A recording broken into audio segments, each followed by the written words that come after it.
여호와께 돌아가자. 함께 찬양하겠습니다.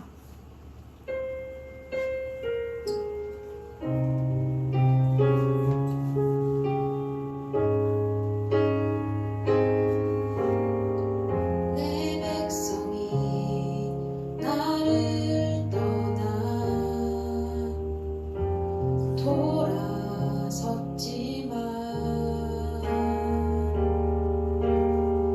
내 사랑이 내 백성을 포기 못하니 내 모든 것 내어주고 나 그들을 얻으리라. 여호와께 돌아가자. 우린 돌아서도 그는 변치 않네. 여호와께 돌아가자. 우린 넘어져도 그 사랑 영원하네. 하나만 더 찬양하겠습니다. 내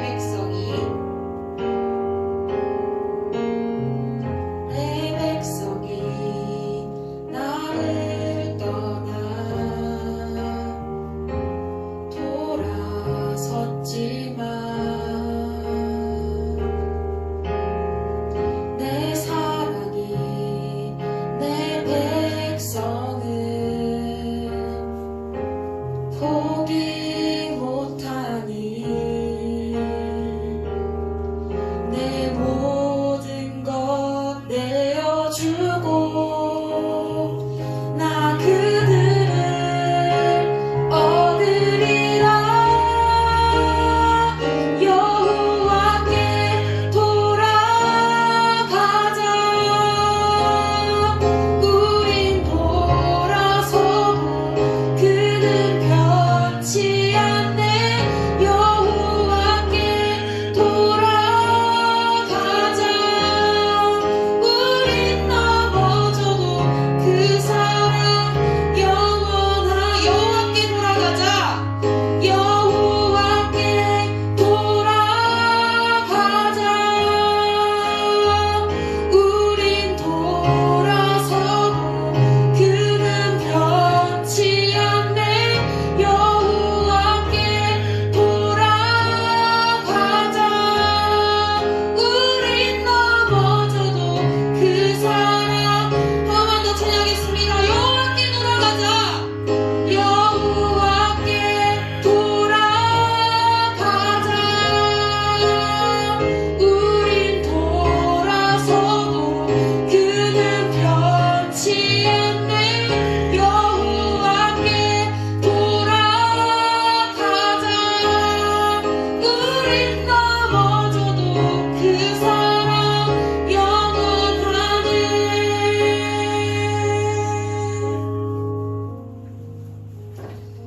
아멘. 금요기도회를 듣는데 목사님께서 그렇게 얘기하셨습니다. 하나님은 지금도 우리가 돌아오기를 원하신다. 우리는 순간마다 넘어지고 순간마다 하나님 앞에 돌아서지만 하나님은 그 수많은 과거를 기억하시는 것이 아니라 오늘 하나님의 은혜 앞에 무릎 꿇기를 원하신다 라고 말씀하셨습니다. 우리 이 시간 기도했으면 좋겠습니다. 우리 한 주간의 삶이 여러분들의 삶이 어땠는지 저는 잘 모르겠습니다. 하지만 오늘 이 시간 하나님의 은혜를 구하고 오늘 이 시간 하나님의 말씀 앞에 무릎을 꿇고 오늘 이 시간 하나님의 언약 앞에 우리의 마음을 드리는 시간 되었으면 좋겠습니다. 하나님 이 시간 내게 은혜를 허락하여 주시옵소서. 하나님 오늘도 이 시간 나에게 언약을 허락하여 주시옵소서. 이 시간 예배를 두고 함께 기도하도록 하겠습니다.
기도하겠습니다.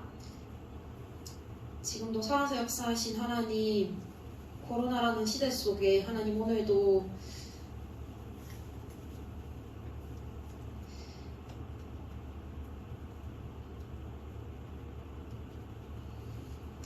하나님 오늘도 우리에게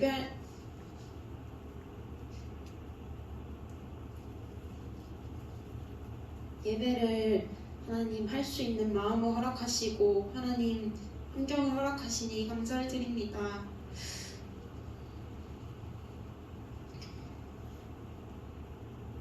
하나님 올 한 해 목사님을 통하여서 우리에게 새 일을 행하시겠다 약속하셨습니다.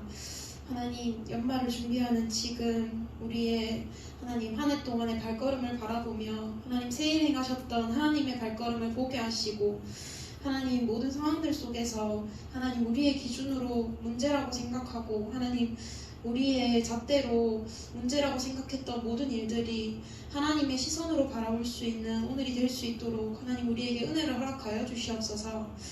하나님 오늘도 모든 문제와 또 모든 응답 속에서 하나님의 계획과 하나님이 우리를 인도하심을 확인하게 하시고 하나님 오늘도 우리의 힘으로 여기까지 왔고 하나님 오늘도 우리의 능으로 여기까지 왔는 것이 아니라 하나님께서 우리에게 물을 주시며 하나님이 우리에게 능력과 힘을 주시며 우리가 오늘도 여기까지 왔다는 사실을 하나님 고백하며 오늘도 하나님께 영광 돌리는 최고의 날 될 수 있도록 인도하여 주시옵소서. 하나님 한 주간 우리의 삶과는 상관없이 오늘 이 시간 우리의 영혼에 하나님의 은혜가 충만하기를 소원합니다. 이 시간 하나님 우리에게 최고의 성령의 충만함을 허락하여 주시옵시고 하나님 오늘도 하나님의 말씀이 언약으로 붙잡혀지며 하나님의 말씀이 우리의 비전으로 보여줄 수 있는 시간 될 수 있도록 우리의 하나님 영적인 눈을 열어주시옵소서. 하나님 오늘도 이 예배를 통하여서 하나님께서 가장 큰 영광 받아주시옵소서. 예수 그리스도의 이름으로 기도합니다. 아멘.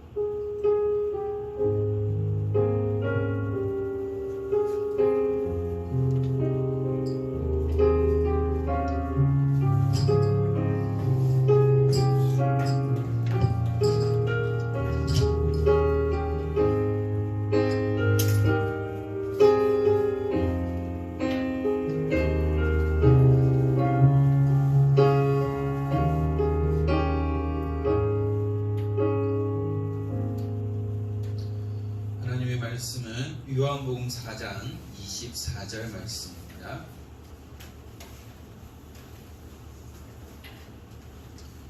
요한복음 4장 24절 말씀입니다. 다 잘 아는 말씀인데요. 우리 함께 한 목소리로 독독하겠습니다. 하나님은 영이시니 예배하는 자가 영과 진리로 예배할지니라. 아멘. 기도하겠습니다. 하나님 감사합니다. 오늘도 저희들에게 참된 은혜를 주시고 예배의 자리에 응답의 자리로 우리의 발걸음을 인도하신 하나님, 코로나라는 시대적 재앙 속에 하나님의 중요한 언약을 확인하게 하시고 오늘도 예배자의 축복을 누릴 수 있도록 우리를 인도하신 하나님, 날마다 예배가 회복되어지며 날마다 하나님 앞에 참된 예배자로 설 수 있도록 은혜를 허락하여 주옵소서. 오늘도 이곳 함께 모인 우리 청년 중직자들과 함께 하나님의 크신 은혜를 누리며 또한 이들이 있는 모든 현장마다 직장과 가정과 또 모든 렘넌트 현장에 하나님의 나라가 임하는 귀한 축복을 누리게 하여 주옵소서. 오늘도 내게 말씀을 주시고 오직 그리스도만 담대히 선포하도록 입술을 주관하여 주옵소서. 감사합니다. 주 예수 그리스도 이름으로 기도드립니다. 아멘. 오늘도 이곳 함께 모인 우리 청년 중직자들을 주님의 이름으로 환영합니다. 지금 전국이 전 세계가 코로나로 많이 시끄럽고 어렵죠.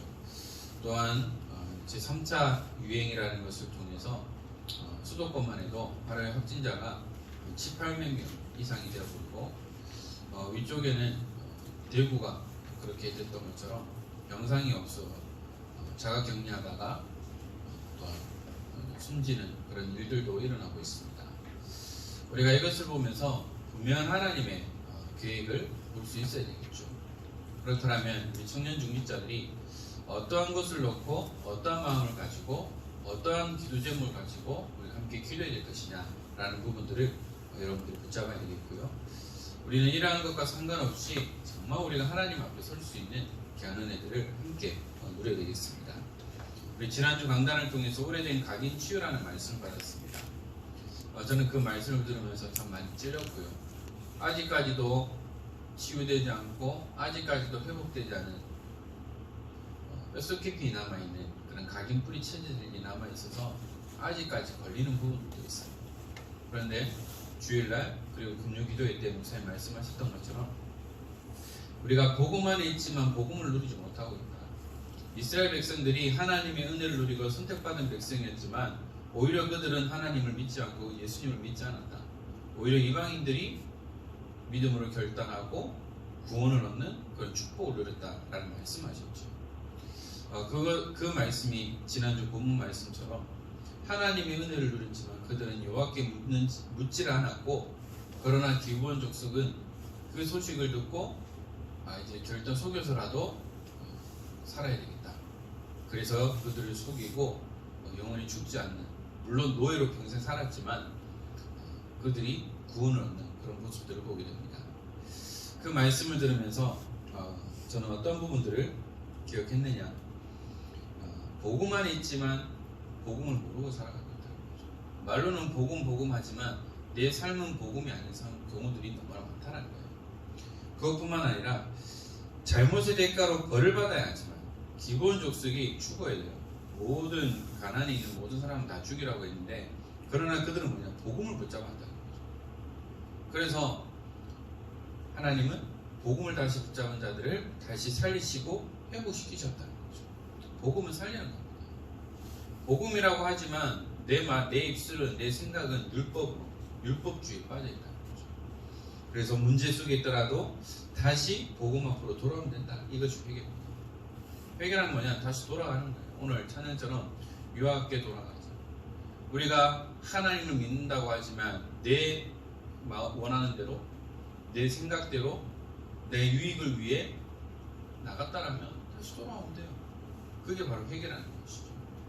그래서 우리가 여호와께로 돌아오면 돼요. 다시 집 나가면 개고생이잖아요. 돌아오면 돼요. 우리가 돌아가는 것, 그것이 바로 회개라는 부분이죠. 복음 안에 갈등이 없어진다고 하는데요, 갈등은 생겨요. 그러나 복음 안에서의 참된 응답은 뭐냐? 갈등이 없어진다. 저도 갈등 가지고 있어요. 복음이라고 하지만 저도 모르게 아직까지 오래된 각인되어 있는 것 때문에 갈등이 생길 수밖에 없는 거죠. 그래서 뭐냐? 내 모든 각인 뿌리 체질을 바꿔야 한다는 거죠. 그래서 하나님의 은혜 속으로 들어가고 하나님의 말씀이 이해가 되고 진리가 되는 거죠. 오늘 우리 주신 말씀처럼 하나님은 영이시니 예배하는 자가 영과 진리로 해야 할지, 우리의 참된 예배의 대상이 누군지를 알아야 한다는 겁니다. 오늘 우리 제목이 뭐냐? 예배하는 생각입니다.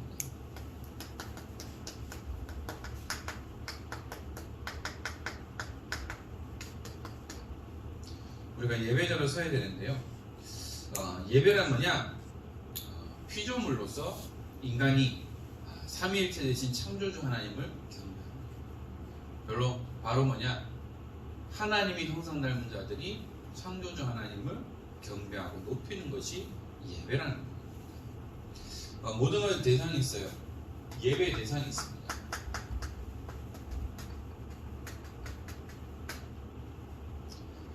어떤 시상식을 할거나 뭔가 할 때 보면 대상이 있어요. 그리고 취업할 때도 거기에 따른 대상이 있다는 거죠. 거기에 맞춰서 우리가 원서를 넣기도 하고 또 아니면 다른 부분들을 하기도 하죠. 어제 그 인터넷 검색을 하면서 가수 성시경 씨가 하리보를 되게 좋아하나 봐요. 그래서 하리보 본사에서 이벤트를 했는데 하여튼 그 성시경 씨가 그 응모를 했어요. 1등을 4명 뽑는데요. 근데 그 중에 한 명을 뽑혀서 하리보 100세트를 받았다고 그 인증한 사진을 올렸는데요. 모든 것이 다 대상이 있어요. 참여할 수 있는 대상. 또한 뭔가를 시도할 수 있는 대상이 있다는 거죠. 분명히 예외에도 대상이 있다는 겁니다. 그런데 사람들이 뭐냐, 특히 우리 한국 사람들은 5,000년 역사 동안 뭐죠? 뭔가를 섬겼어요. 그 섬김의 대상이 뭐냐? 하나님이 만드신 피조물이 대상이 된다. 그래서 고목나무나 아니면은 뭔가 별달이라든지 신주단지라든지 뭔가가 있다는 거죠. 그리고 세상 사람들은 뭐냐? 돈과 권력과 과학과 우상을 숭배하고 있어요. 지금 선진국 미국 같은 경우도 사이언톨리지인가요?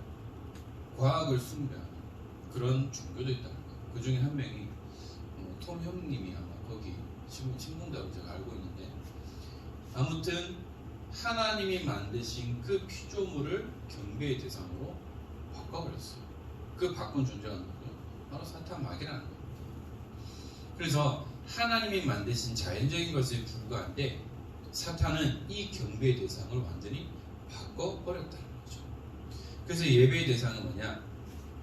계시록 5장 12절에서 13절을 보면 큰 음성으로 이르되 죽임을 당하신 어린 양은 능력과 부와 지혜와 힘과 존귀와 영광과 찬송을 받으시기에 합당하도다 하더라. 내가 또 들으니 하늘 위에와 땅 위에와 땅 아래와 바다 위에와 또 그 가운데 모든 피조물이 이르되 보좌에 앉으신 이와 어린 양에게 찬송과 존귀와 영광과 권능을 세세토록 돌릴지어다 하니. 모든 예배의 피조물이 누구냐? 보좌에 앉으신, 보좌에 앉아 계신 분이 누구죠? 여호와 하나님이시죠. 그리고 어린 양은 누굴 의미합니까? 바로 예수 그리스도를 의미하고 있습니다. 그래서 보좌에 앉으신 이와 어린 양에게 찬송과 존귀와 영광과 권능을 세세토록 영원토록 돌릴지어다 라고 말씀하고 있죠. 그래서 우리 복음성가에도 이렇게 그죠? 보좌에 앉으신 이와 어린 양에게 찬송가 있나요? 이 구절을 가지고 또한 찬송을 만들기도 했죠. 그래서 우리 예배 대상은 바로 보좌에 앉으신 이와 그 어린 양에게 돌려야 한다는 거죠. 자, 그리고 예배를 위한 바른 자세가 있습니다. 어떤 자세를 가져야 되느냐? 우리의 마음의 중심이 하나님을 향해 있죠.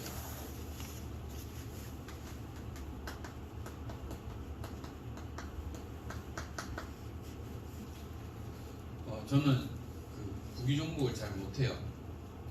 그런데 투수가 포수에게 공을 던질 때, 그리고 농구를 할 때 골대를 향하거나 패스를 받을 대상, 그리고 축구할 때도 골대나 패스해야 할 그 대상을 바로 보지 않고 공을 던질 수 없어요. 물론 페이크로 안 보는 척하고 줄 수도 있어요. 그러나 반드시 그 골대를 향해서 슛을 쏘. 그리고 투수의 공을 보면서 배트를 흔들기도 하죠. 그 모든 것이 바라봐야 할 대상이 있다. 우리는 어떻게 해야 되느냐? 예배 드릴 때 하나님을 향해 한다는 거죠. 오늘 정목사님 스타일 왜 저래? 오늘 언밸런스 하네. 오늘 머리 좀 이상하네.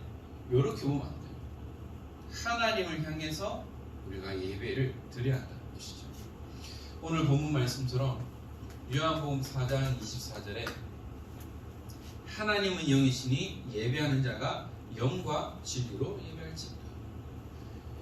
바로 예배의 참된 대상이신 하나님께 그냥 나의 영을 다해서 그리고 진리로 하나님 앞에 예배를 드려야 한다는 겁니다.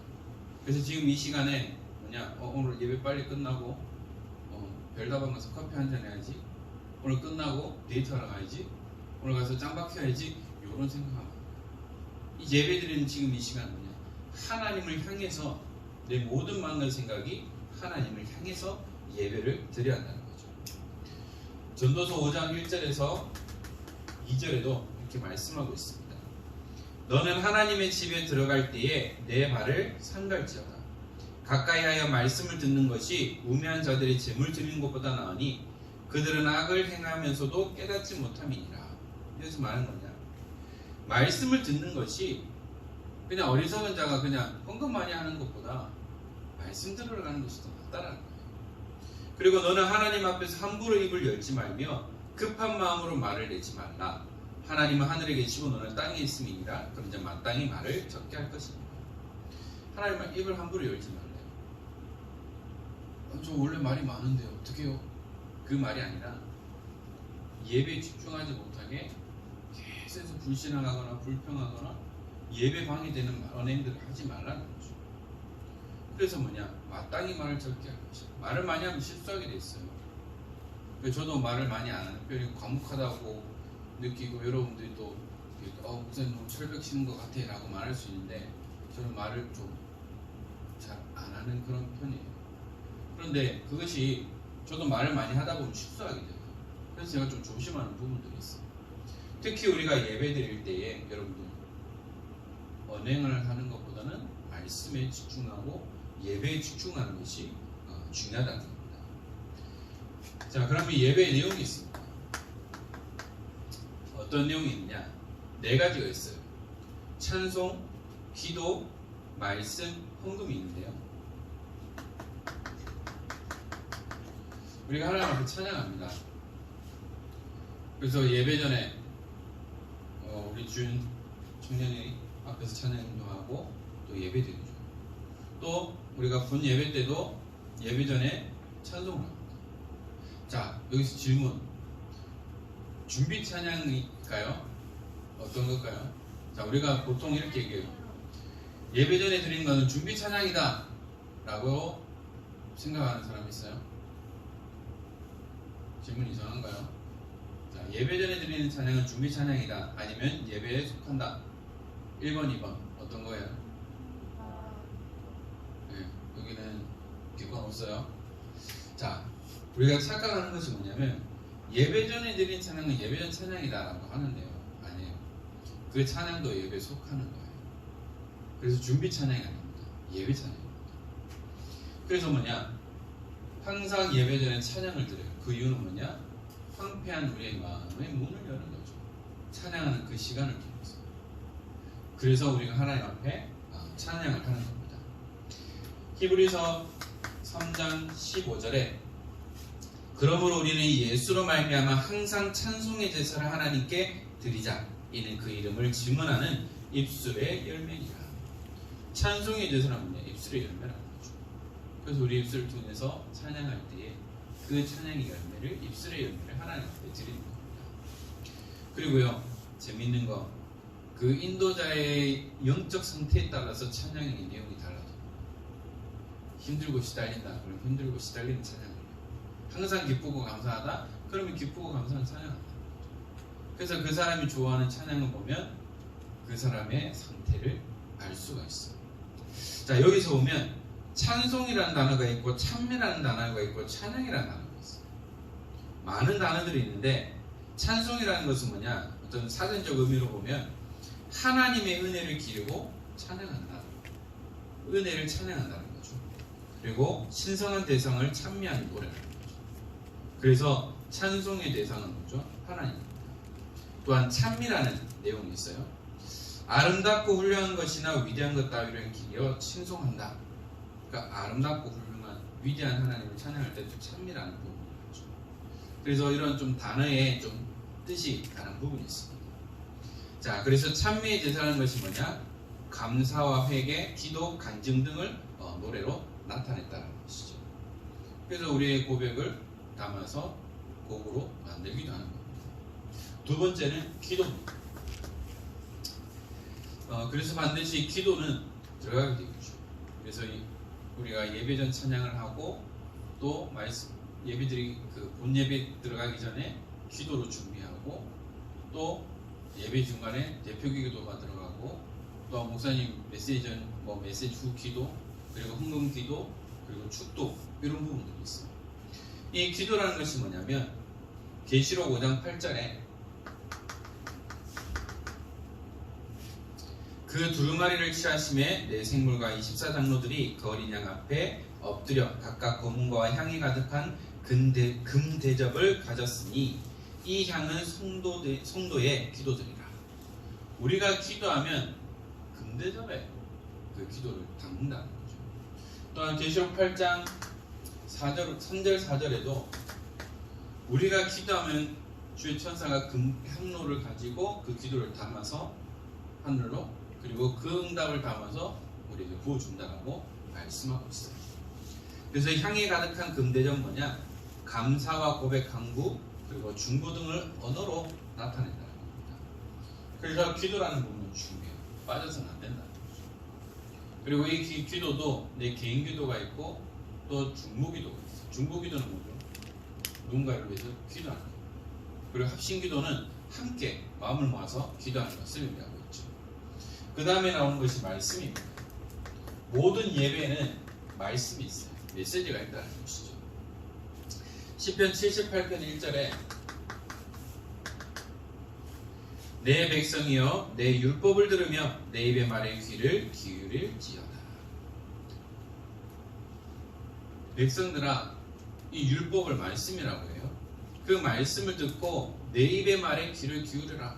말씀을 들어요. 그런데 우리가 우리의 영적 상태에 따라서 말씀이 들려지기도 하고 안 들려지기도 해요. 자, 그러면 목사님도 늘 질문하시죠. 우리가 힘이 있어야 예배드립니까? 예배드려야 힘을 얻습니까? 질문 이상해요. 우리가 힘이 있어야 예배를 드릴까요? 아니면 예배를 드려야 힘을 얻을까요? 그런데 우리가 예배드릴 힘이 없으면 말씀 들을 힘이 없어요. 우리가 영적으로 다운이 되면 예배드리러 나올 힘이 없다는 거예요. 그렇기 때문에 뭐냐? 우리는 예배를 통해서 힘을 얻어요. 그런데 정말 우리가 영적으로 다운되면요, 말씀이 안 들려지거든요. 말씀이 안 들려줘도요, 예배 자리에 있어야 돼요. 그러면 어느 날 하나님이 그 말씀을 듣도록 나의 귀를 열어주세요. 금요 기도에 도 목사님 말씀하시잖아요. 내 어두운 귀를 열어주시고 내 어두운 눈을 열어주시고 하나님 말씀을 들을 수 있는 귀, 하나님의 은혜를 볼 수 있는 눈, 하나님 복음을 깨달을 수 있도록 기도하라고 하시죠. 그래서 힘이 없다. 혹시 우리 청년 중직자들 가운데 힘이 없다. 예배생을 걸어요. 그럼 하나님은 여러분들에게 전무후무한 응답을 주실 수밖에 없죠. 그래서 말씀을 경청하고 순종하는 의지를 다지는 것이라고 말하고 있습니다. 경청한다는 것이 뭐죠? 귀를 기울인다는 거죠. 그래서 우리가 말씀에 귀를 기울일 때 하나님은 또한 중요한 은혜들과 응답들을 부어주시는 거죠. 그리고 네 번째가 뭐냐? 헌금입니다. 이 부분이 참 민감한 부분이기도 해요. 시험 들기도 하는 부분이죠. 그래서 이 헌금이라는 부분은 특히 우리 새 신자들 같은 경우는 강요해서 그냥 헌금 때문에 실제로 시험 드는 사람이 있어요.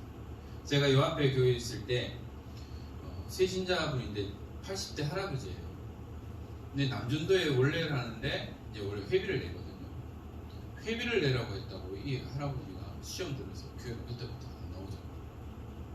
이 금전적인 부분에 있어서 사람들이 참 시험 들기가 참 좋습니다. 그래서 뭐냐? 헌금은 해도 되고 안 해도 되는데 하나님이 은혜를 주시면 그때부터 헌금하면 된다라고 가르쳐요. 물론 주의 헌금은 뭐 할 수 있겠지만 11조다 뭐다 하는 부분은 하나님 은혜 안 주시면 하기 힘든 거예요. 그런데 왜 우리가 헌금을 해야 되느냐라고 할 때 하나님께서는 그런 말씀을 하셨어요. 다른 거는 시험해보라 라고 말씀 안 하셨는데요. 그런데 이 11조에 대해서만 하나님은 이렇게 시험해보라고 말씀하셨어요. 말라기 3장 10절에 보니까요.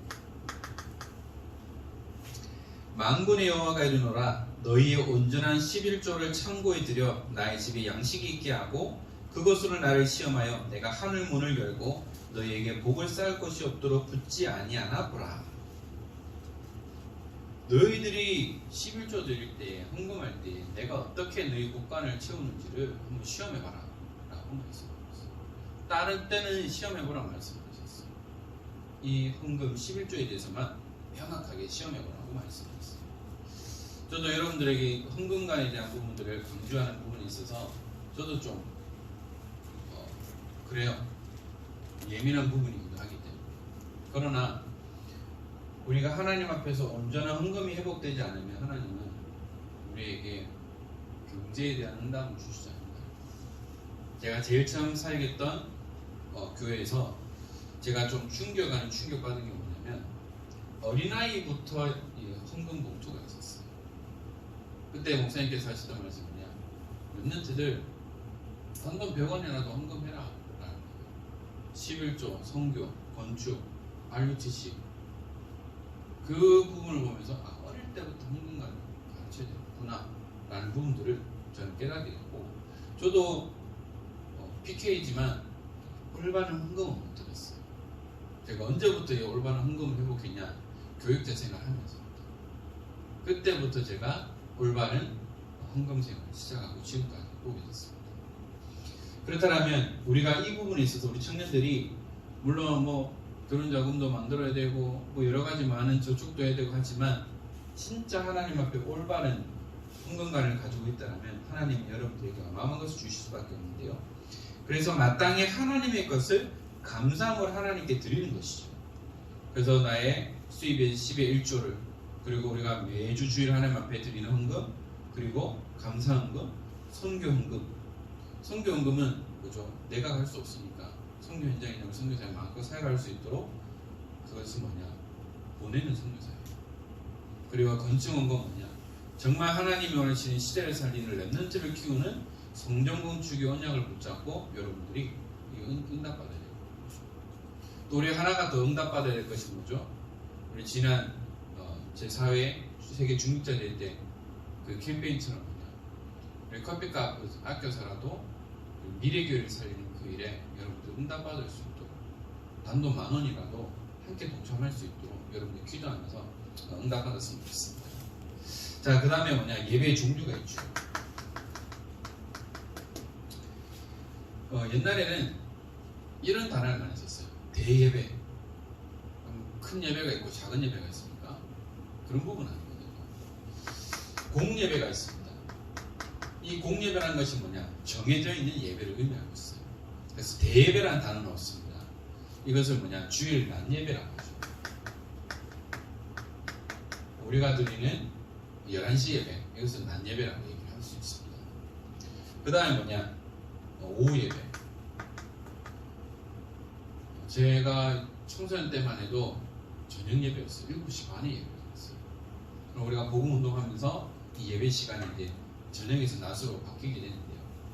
그리고 또 뭐냐, 수요예배가 있습니다. 이것을 공예배라고 얘기를 하고요. 그 다음에 있는 것이 뭐냐, 기타 예배.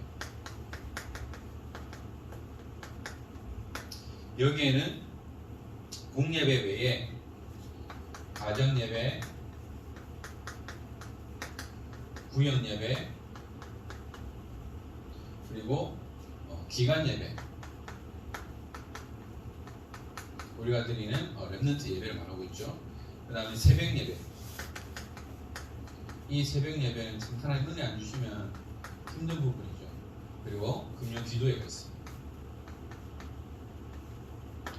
우리 청년 중직자들은 우선은 이 공예배를 다 회복해야 되죠. 그리고 또 여러분들이 그 다음에 이 기타 예배를 통해서 온전한 예배를 회복해야 되겠습니다. 자, 그래서 예배를 잘 드리기 위해서 어떻게 해야 되느냐? 이 예배를 온전하게 성공하기 위해서 어떻게 해야 되느냐? 첫 번째, 시간입니다. 여러분들 아침 일찍 나오기 힘들죠? 출근할 때도 새벽부터 일어나서 출근 준비하고 주말에는 좀 푹 자고 해야 되는데 또 일찍 일어나야 되잖아요. 그런데 여러분들 뭐냐면 시간입니다. 미리 와서 준비해야 돼요. 미리 와서. 물론 슬라이딩 하는 경우들도 있어요. 그것이 아니라 진짜 미리 와서 예배를 준비할 수 있어요. 그래서 여러분들이 힘들지만 늦어도 10분 전에 나와서 예배를 준비하고 여러분들 미리 마음과 생각을 하나님을 향해서 예배를 준비할 수 있어야 합니다. 지각하면 안 된다는 거예요. 그리고 우리의 태도입니다. 우리의 태도는 어떻게 되느냐? 단정하고 정숙하게. 우리의 마음과 가짐이 단정한 마음으로, 어디로 가는 마음으로요? 궁정에 들어가는 마음으로 여러분들이 준비하고 와야 된다는 거죠. 그리고 우리가 어디부터 앉아야 되느냐? 일찍 오는데 뒷자리부터 앉아요. 물론 저도 뒷자리가 편하긴 한데요, 앞자리부터 자리에 앉는 거죠. 그래서 내가 뒷자리에 앉으면 정말 예배 집중 안 된다 해서 무조건 앞으로 가야 돼요. 그러나 내 마음과 생각은 뭐냐? 앞자리에서 예배에 집중할 수 있어요. 왜냐? 뒤에는 좀 어수선해져요. 아이들도 왔다 갔다 거리고 집중하기 힘들다. 그래서 여러분들 뭐냐? 앞자리부터 앉아야 돼요. 그리고 마음과 뜻을 다해서 예배를 드려야 한다는 거죠. 우리의 정성을 다한다는 거예요.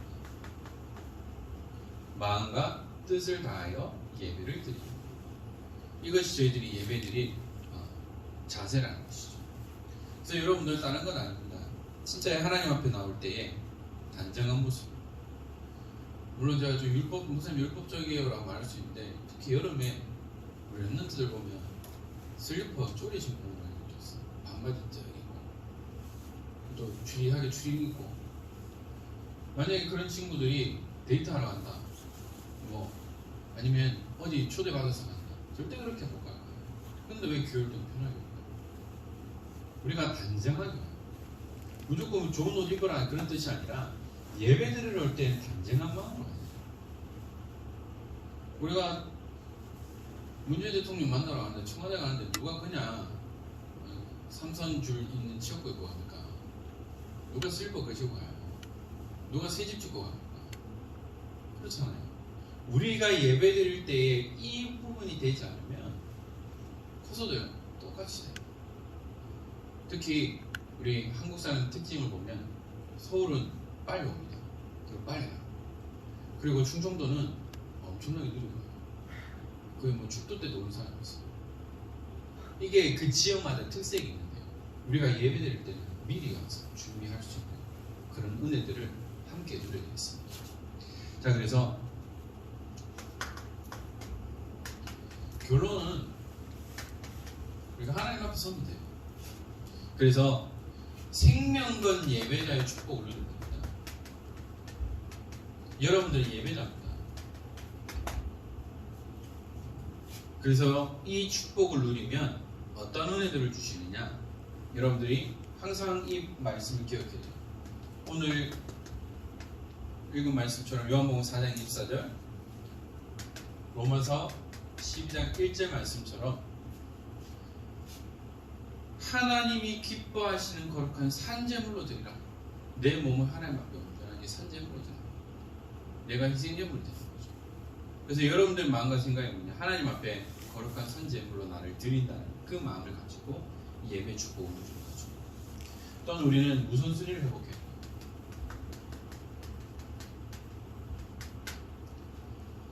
우리 랩런트들 보면 항상 안타까운 게 시험 기간만 되면 안 보이세요. 성적표 가져오라니까 한 번도 안 가져가요. 평상시에 공부 안 하다가 시험 기간에만 옵니다. 근데 성적표는 안 가져가. 바쁜 일이 있으면 또 안 와요. 그런데요, 그것이 체질이 되고 각인이 되고 뿌리 내리게 되면 나중에 아이를 낳을 수도 없고요. 그럼 아이들이 뭐라는 줄 알아요? 우리 선생님 보니까 바쁘니까 안 오네. 나도 바쁘면 빠져도 되겠구나. 엄마 아빠 보니까 무슨 일 있으니까 교회 안 가네. 그럼 나도 안 가도 되겠구나. 자연스럽게 전달해요. 그래서 여러분들 우선순위 놓치고 안 돼요. 우리가 응답받을 이 예배를 절대 놓쳐서는 안 돼요. 물론 여러분들이 출장을 가거나 타지에 가거나 하면 우리가 본 예배 못 들을 수 있죠. 그거는요, 우리가 올 수 없다라면 인터넷을 통해서라든지 아니면 지역에 있는 교회를 통해서라든지 여러분들이 예배를 놓치지 말아야겠다. 그리고요, 계속해서 중지자 대회 때부터 또한 산에서도 금요 기도회 때도 목사님 말씀하셨는데요, 뭐냐면 기도 24를 도전하는 거죠. 목사님 기도를 어떻게 24시 합니까? 잠도 안 자고 24시 합니까? 그런 우리의 수준 낮은 질문 하잖아요. 내 모든 마음과 생각이 여기를 향하는 거예요. 여러분들이 관심 있는 부분이 24 되는 것처럼 우리가 기도 24 하는 것에 도전하는 겁니다. 어느 정도로 우리가 24에 도전해야 되느냐? 이 시간이 행복할 만큼 여러분들이 사랑하는 사람하고 있으면 행복하잖아요. 저도 집에만 가면 행복해요. 아이들이 문만 열면 딱 기다리고 만기거든요. 행복하잖아요. 나를 기다리는 식구들이 있으니까. 우리가 기도하는 그 시간에 행복을 누릴 만큼 우리는 기도의 비밀을 누리는 거죠. 그것뿐만 아니라 힘이 없어요. 그러나 우리가 이 속에 있으면 하나님 힘을 회복해 하시고, 기도할 수 있는 힘이 없기 때문에 우리 기도 안 하는 것이 아니라 힘을 얻기 위해 기도 안 하는 거예요. 그냥 주님, 아버지 찾기만 해도 돼요. 또 그리고 또 기도 안 된다. 그럼 찬양만 해도 돼요. 그럼 하나님 힘을 주신다. 또한 우리가 얼마만큼 기도를 해야 되냐, 24시에 응답을 누려야 되느냐, 내가 치유될 만큼. 그럼 정목사님 잘하느냐? 아니요, 저도 잘하는데요. 힘을 얻을 만큼 해야 되는데, 치유될 만큼 해야 되는데 또 자꾸 돌아가요. 그래서 뭐죠? 이로학교로 다시 돌아가면 돼요. 다시 복음 앞으로 돌아가면 된다는 거죠. 그래서 저와 여러분들이 준비를 해야 됩니다. 앞으로 여러분들 청년 중직자로 세야 되죠. 리더로, 지도자로, 청년 중직자로. 또한 여러분들 언약의 가정을 놓고 기도하고 준비하고 있습니다. 그리고 우리가 지금 코로나라는 이런 시대적 제한 속에 있지만 현장에서 말씀 운동이 일어날 수 있도록 여러분들 기도하고 있어요. 우리 다락방 전도 운동의 정체성은 뭐냐? 다락방 현장에서 말씀이 일어나는 거죠. 그래서 여러분들은 복음에 깊이 뿌리 내리고요, 하나님 앞에서 예배 성공합니다. 하나님의 그 은혜 속에서 훈련의 흐름 속으로 들어갑니다. 이제 내년부터 모든 훈련 시스템이 바뀌어요. 비대면으로 바뀌게 됩니다.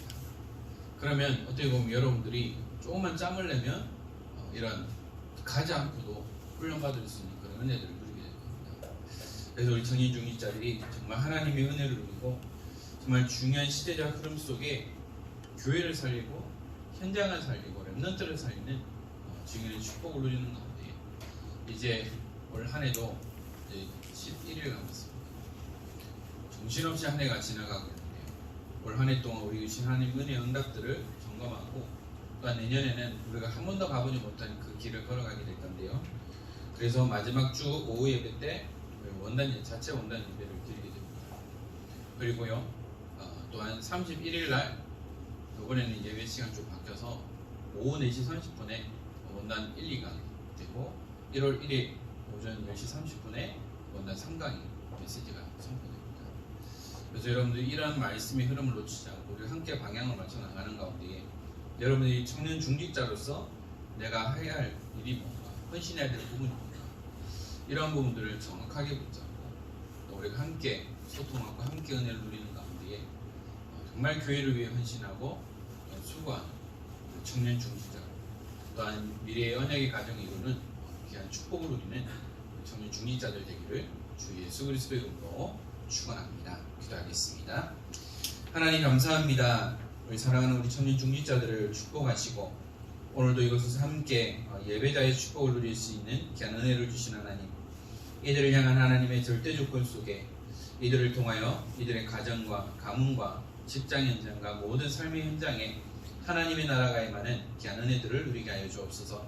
하나님, 오늘도 종일토록 예배하는 가운데에 내게 주신 하나님의 말씀을 붙잡고 전무후무한 응답을 누리며 이들을 통하여 우리 한국교회와 은평교회가 살아나는, 또한 세계교회가 살아나는 귀한 축복을 누리도록 은혜를 허락하여 주옵소서. 하나님, 이들을 통하여서 하나님 최고 영광을 받으시고 또한 청년 중직자로 또한 미래의 교회를 살리는 또한 렘넌트 운동의 주역으로 세워지는 귀한 축복들을 허락하여 주옵소서.